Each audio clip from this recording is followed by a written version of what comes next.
Essay 15, General Relativity and Particle Scattering. In the classical and special relativistic theory of particle scattering, the masses of one particle scattered from another remain constant.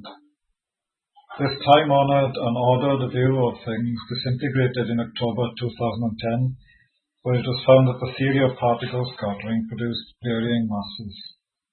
The choice is whether to accept this result or abandon the basics of 20th century physics.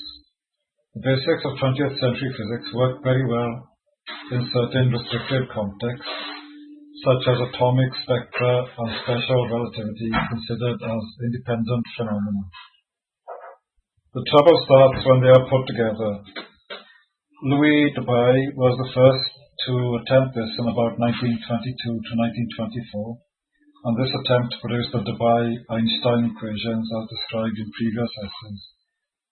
What can be the meaning of varying mass? The vast amount of data on particle scattering and absorption now indicate the existence of this radically new concept in physics.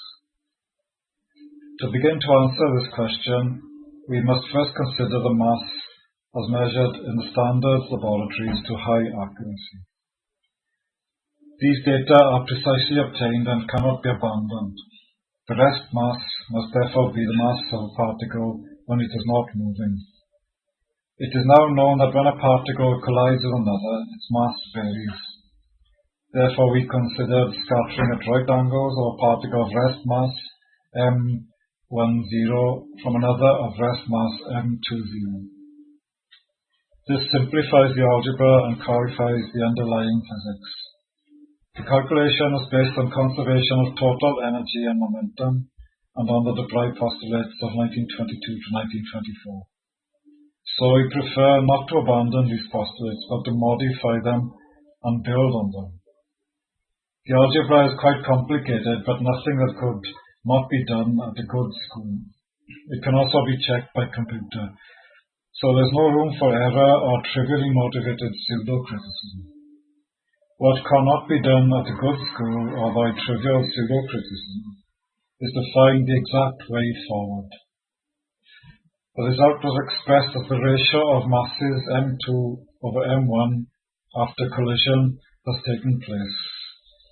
This gave a simple formula in terms of the initial and scattered angular frequencies of the incoming particle and the rest frequency or rest mass of the initially static particle.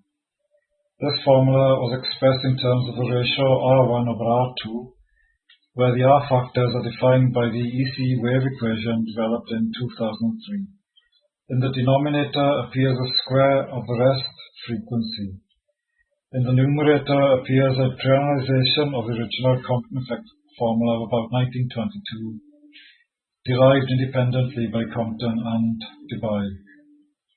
When the numerator is 0, the Compton formula is recovered self-consistently for scattering at 90 degrees of a massless particle of a particle such as an electron.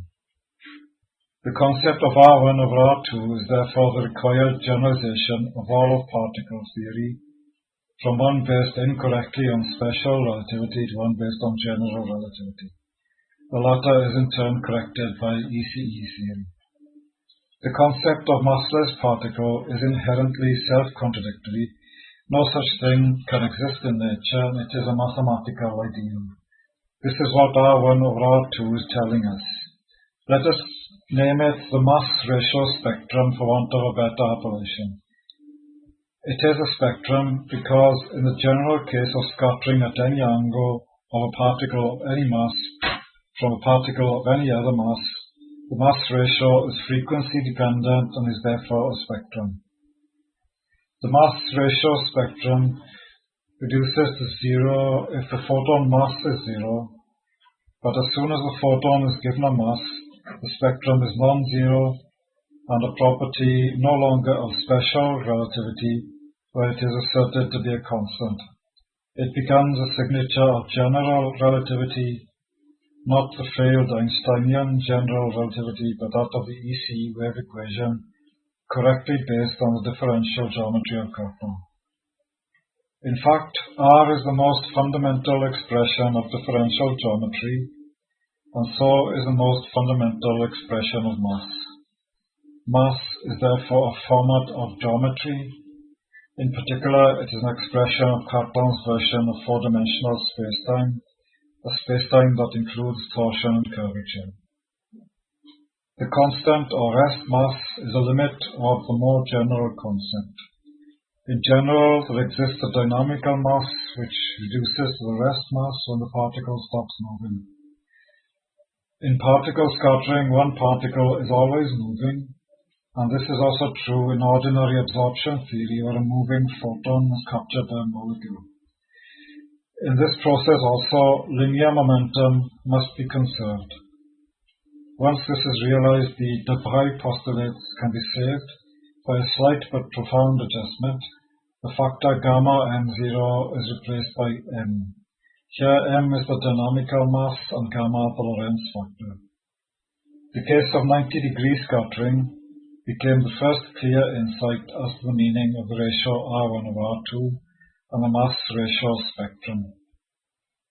It means that the whole of particle theory must be developed anew in the context of general relativity, opening up an entirely new era of simplified and more insightful physics, free of the complex plethora into which the natural philosophy of the last century fell.